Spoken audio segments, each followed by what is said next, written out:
تراحيب المطر. يا شباب اليوم جيت أتكلمكم على المدرسة. شفتوا بعدها بيك أشعر فيديو وتحكم وبعدها بحكيكم بعد الفيديو.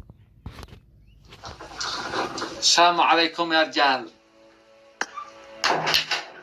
الفيديو الأخير اللي نزلته حق التعليم الدراسة في اليمن الذي يقول يبطلوا الدراسة، أوضح لكم الفكرة كيف. أنا مع التعليم، ضروري التعليم. لو ممرض أنا صرت عادي، ضروري الدكاترة، ضروري المهندسين يعمروا البلاد، يفعلوا يصلحوا الطيران، ضروري التعليم ضروري، بس مش في اليمن. في اليمن ادرس لا خامس سادس، تعلم اقرا واكتب وارقد في البيت، بطل لا ذمتي. التعليم في الخارج في اليمن ضياع. تدرس حاجة فاضية.